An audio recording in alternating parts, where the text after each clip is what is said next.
Ok. Alors bonjour, aujourd'hui nous sommes donc avec Steve Fopossi, donc nous sommes sur Afrobyte, et Steve Fopossi donc de Afrilancia. Peux-tu nous parler de Afrilancia s'il te plaît? Bien sûr. Alors, Afrilancia, c'est une plateforme qui met en relation des entreprises, des porteurs de projets et des développeurs sélectionnés qui sont sur le continent africain. Donc, actuellement, nous sommes sur 3 pays en Afrique, donc Maroc, Tunisie et Cameroun. Et le but, c'est de s'étendre sur tous les pays d'Afrique. D'accord. Vous êtes localisé en Afrique ou en Europe? Nous sommes localisés en France. D'accord, d'accord. La majorité de nos clients sont en France pour l'instant. Et voilà, là, on va très probablement partir sur d'autres pays, notamment au Royaume-Uni, lorsqu'on sélectionne des développeurs dans des pays anglophones. Mais tous nos clients sont en France pour l'instant. D'accord. Donc, si je résume, donc, pour des clients de tous les pays, vous leur produisez, vous leur fournissez des développeurs africains. C'est bien ça. Exactement. Autant avoir la main-d'œuvre à côté de là où on travaille. Exactement. D'autant plus que pour certains clients n'arrivent pas à trouver des compétences techniques. Donc, lorsqu'on a des startups qui sont en France qui recherchent justement des développeurs, ils ont souvent du mal. Donc, nous, ce qu'on va faire, c'est que en télétravail, ces développeurs-là vont pouvoir mettre à profit de ces entreprises leur expertise, être sur des projets concrets du développement d'applications mobiles ou sites web. Et voilà, ça peut aller sur plusieurs domaines. D'accord. Quels sont vos types de clients aujourd'hui? Qui sont vos clients? Majoritairement, c'est des startups et des agences. On a remarqué que c'est des structures en général de taille moyenne qui sont intéressées justement par les solutions Afrilancia.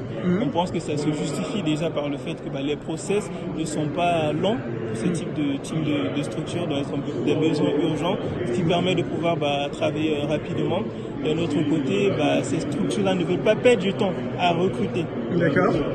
Ça peut prendre énormément de temps. Donc, c'est beaucoup plus les start-up agences des clients avec lesquels on a travaillé jusqu'ici et certains particuliers. Ouais. La durée moyenne, c'est La durée moyenne, on va être sur des projets de 2-3 mois. D'accord. 2-3 mois, mais pendant lesquels les développeurs travaillent. Parfait. Et donc vous arrivez à couvrir tout type de... Parce que ingénieur c'est assez vague, développeur, ingénieur c'est assez vague. Vous arrivez à fournir tout type de demandes? Alors, principalement, ce qui est fait, c'est développement d'applications mobiles, d'applications web, création de logiciels. Donc tous les projets qui ont été effectués jusqu'ici tournent autour de ce scope-là. Et après, tout type de demande, du moment où ça rentre dans les compétences des développeurs, les projets sont réalisables.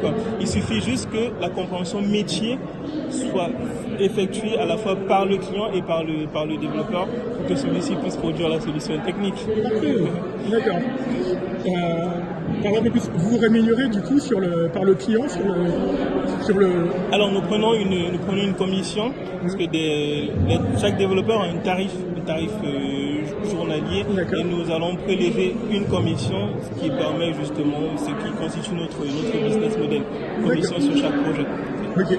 Alors aujourd'hui sur Afrobyte 2019, que souhaitez-vous que cela vous apporte? Alors je pense que Afrobyte c'est vraiment une plateforme qui permet de rencontrer énormément de personnes comme vous, des investisseurs ou des clients. Donc le but vraiment de la présence d'Afrilancia là, c'est de continuer à faire connaître notre solution parce qu'il y a énormément de personnes qui en ont besoin mais qui ne sont peut-être pas au fait de notre proposition de valeur et de notre activité.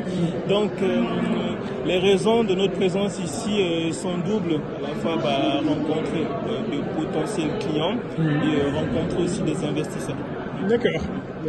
Pour accélérer votre développement, en quelque sorte. C'est ça, exactement. Alors, Steve, où vous voyez-vous d'ici 5 ans?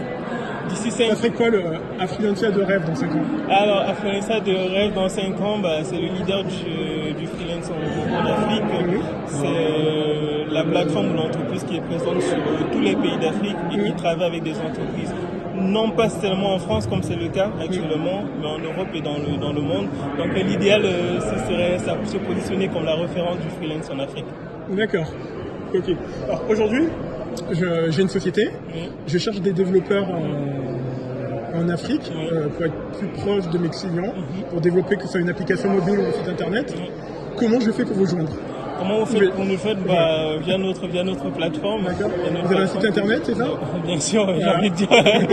Oui, pour le domaine d'activité, je pense que c'est super important. Donc, via le site web.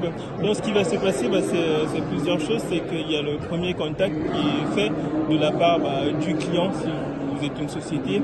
Et après ce contact, il va y avoir un échange avec un chargé de projet pour bien comprendre votre besoin. Maintenant, en fonction du profil du client, il y a un accompagnement qui est fait au niveau de la compréhension du besoin. Si vous n'êtes pas technique, vous ne savez pas forcément quelle technologie un développeur doit maîtriser pour pouvoir travailler sur votre projet. Et la double compréhension métier et technique permet justement de pouvoir accompagner le client dans ce sens. Nous faisons de la gestion de projet aussi. D'accord. Parce que nous, on juge justement que juste faire de la mise en relation, ça ne suffit pas toujours. On va fonctionner en agile en général, donc c'est un accompagnement du projet qui est fait, de l'idéation, si le projet est au stade d'idée, à la concrétisation du projet. Merci Steve.